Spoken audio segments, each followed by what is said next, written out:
Cultural Archives, once opened, will be one of the most established and fully flourished archives today in Britain.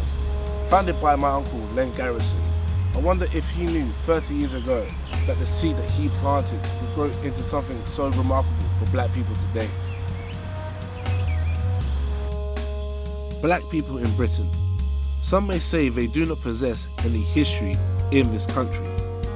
Others believe that black British history does exist, but it has not been discovered and explored like it should be. Len Garrison was a man who felt like something needed to be done about this, to give black people a sense of belonging in this country.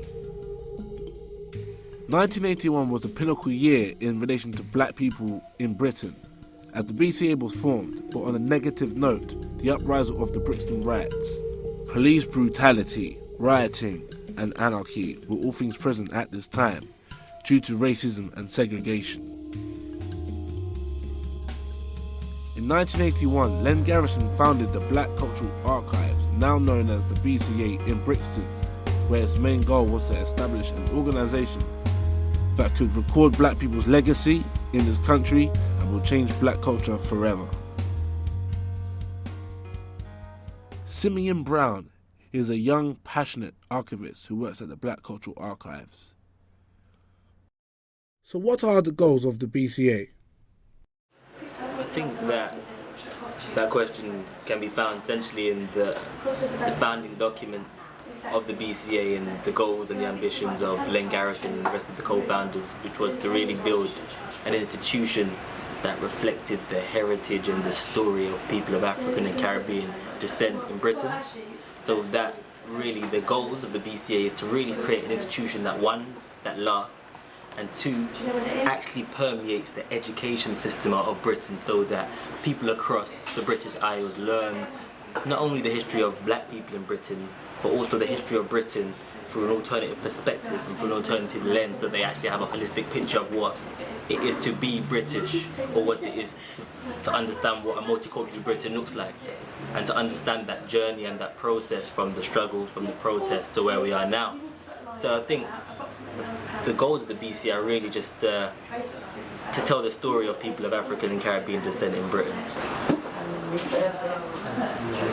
So this is the objects room. Now, one of the original goals and ideas of Len Garrison and the earlier founders of the BCA was for the Black Cultural Archive not just to be an archive, because archival documents are traditionally things that are unpublished or things that are unknown. Now, objects are different. Objects would be a part of a museum, not an archive.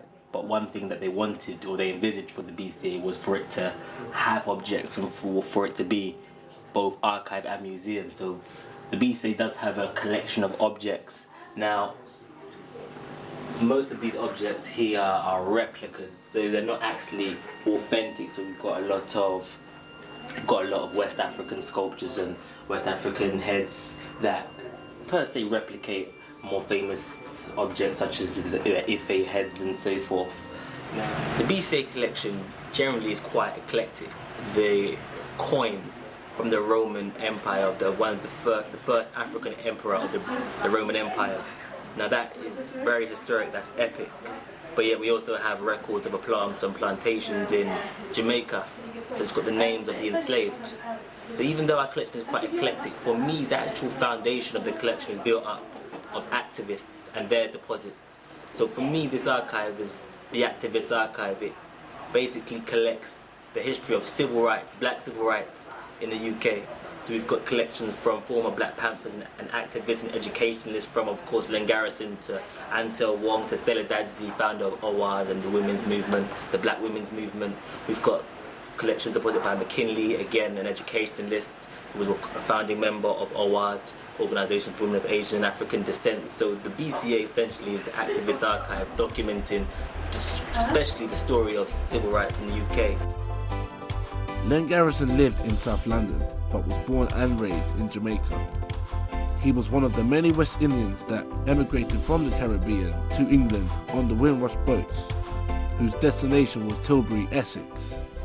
I think that they gave Len the wrong name. His name should have been Ledge, short for legend. You know, I think Len Garrison is a real inspiration.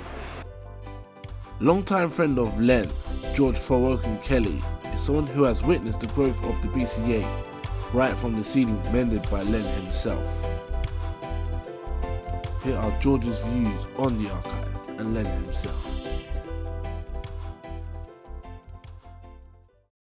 Well, I first met Len in the early 1980s after he'd returned from New York, where he went on a fact-finding visit to Queen Mothermore, who was one of those old black activists from the 1950s and 60s. While he was in New York, he visited the Schomburg Center, which is a black archive museum up in Harlem. And he was very impressed. I think he was actually bowled over by what he found. Len got very excited when he got back about the notion of developing the same kind of thing for black people in this country that would collect and archive our history in this country. There are no archives that specializes in collecting and recording the lives of black people in this country. And the idea was that, only we, black people, can write black people's history.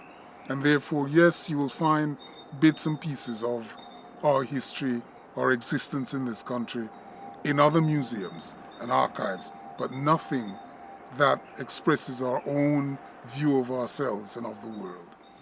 I was asked by JC, your cousin, to do a bust of Len for the archives that would go into the new building. But of course, by then, Len had been dead for about 4 years. So it meant having to create the bust from a series of photographs. Now, one of the problems with most of us is when we take photographs, we tend to stand facing the camera. So I had no profile of Len to work from. As you see, Len's profile is very distinct. The shape of his head, especially this part of his head, is very characteristic. Without this shape, from here to here, it wouldn't be Len.